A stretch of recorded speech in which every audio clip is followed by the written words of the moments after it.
Trump talks MMA and golf in podcast push for young male voters.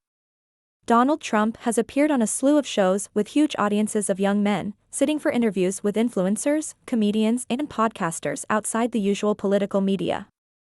What's his strategy? About 15 minutes into Donald Trump's conversation with comedian Theo, the chat veered into territory not usually heard in a stump speech. I had a great brother who taught me a lesson: don't drink. Don't drink and don't smoke, the former president said. I admired so much about him. And he had a problem with alcohol.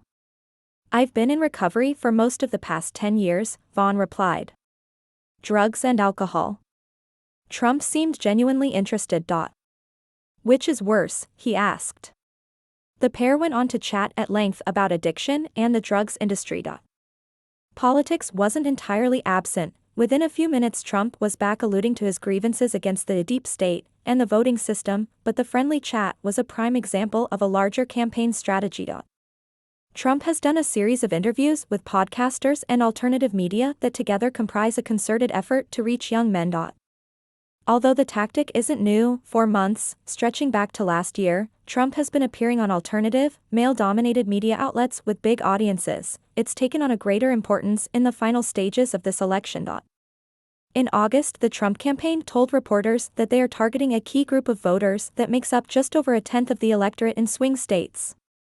They're mostly younger men, and mostly white, but the group includes more Latinos and Asian Americans than the general population.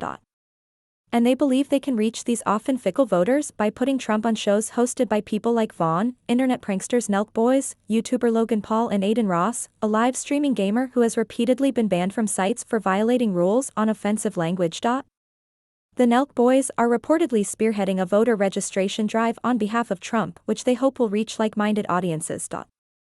Although they may not exactly be household names in the world of mainstream media, these podcasts have audiences of millions. Vaughn's Trump interview has nearly 14 million views on YouTube. Polls indicate the political gender gap among young people has widened since Kamala Harris became the Democratic nominee in July. Overall, the vice president seems to be pulling more young people into her camp, but her support among young women has risen faster than her support among young men. Recent research by the Harvard Youth Poll indicates 70% of women under age 30 support Harris, while 23% plan to vote for Trump. Among men in the same age group, 53% back Harris and 36% support Trump. Daniel Cox, director of the Survey Center on American Life, part of the conservative American Enterprise Institute think tank, says that the political gender gap mirrors larger social divisions which have left many young men feeling like few politicians are looking out for them. Trump is very good at turning things into zero-sum games, Mr. Cox says. Young men are trying to understand their place in society that is rapidly evolving. As a group they are struggling more. Academically, they have mental health challenges and rising rates of suicide. These are very real concerns, and there's a sense in the political realm that nobody's advocating for them, he said.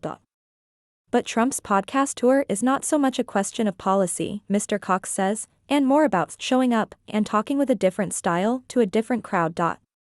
The attempt to switch up the vibe is apparent in his recent podcast interviews, where the mostly relaxed former president leads with chat about golf and mixed martial arts and MAGA world policies. Trump's Make America Great Again slogan that often refers to an America First approach are assumed to be good common sense rather than controversial topics to be picked apart and debated. Before the addiction chat on Vaughn's show, Trump praised Ultimate Fighting Championship competitors including Dustin Poirier, displaying more than a casual knowledge of the sport. Boy, I'll tell you, he's a warrior, Trump said. The man he was fighting was tough. As that fight went along, he just got stronger and stronger. Vaughn did not push back, and in fact eagerly agreed, when Trump made a host of unsubstantiated and erroneous statements about voting, immigration, and the border, including claiming that hundreds of thousands of murderers had entered the country. On the podcast circuit, there's plenty of messing around, but sometimes the hosts seem awestruck, deferential, or even nervous. Before one chat, the Nelk Boys videoed themselves chugging cans of their own brand boozy seltzer to calm themselves down before Trump walked into the room. But their audiences aren't demanding tough questioning or detailed policy positions. A lot of young people are not looking for hard news, says Mr. Cox. Their first interests might be crypto or video games, and the politics comes later, through the side door, not the front door. There are other signs that Trump is making a hard pivot towards male voters, for instance filling the Republican National Convention stage with the likes of Kid Rock, Hulk Hogan, and UFC chief executive Dana White, instead of being introduced, like he was at previous conventions, by his daughter, Ivanka. Judging from the comments on the podcast interviews, many viewers and listeners already back the former president, but getting them out to the polls may be the real challenge. Voting rates among young people lag behind overall, and young men tend to vote at slightly lower rates than young women. The Harris campaign is also making a podcast play of its own, aimed at young women. The vice president recently appeared on the popular sex and relationships pod Call Her Daddy, where she too faced less than aggressive questioning.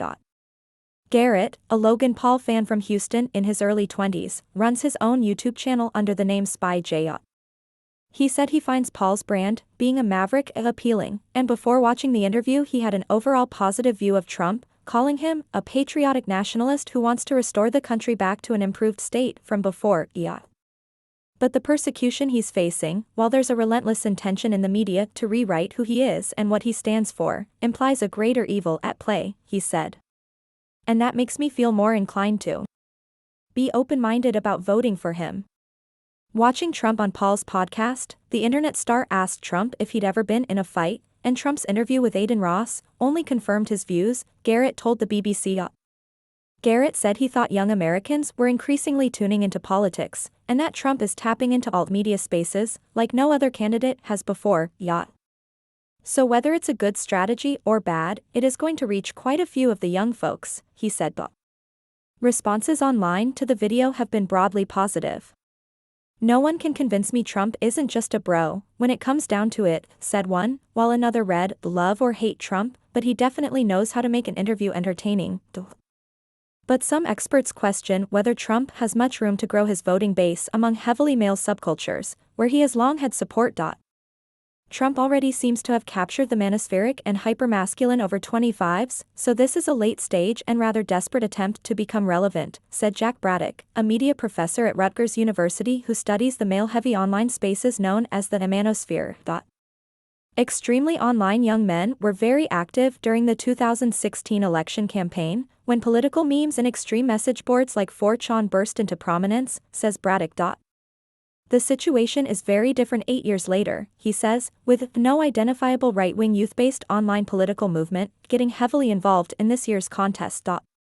However, he notes there is little risk and potentially large rewards for Trump. Whether it pays off will depend on convincing young men who don't tend to get involved in politics to log off and head to the polls.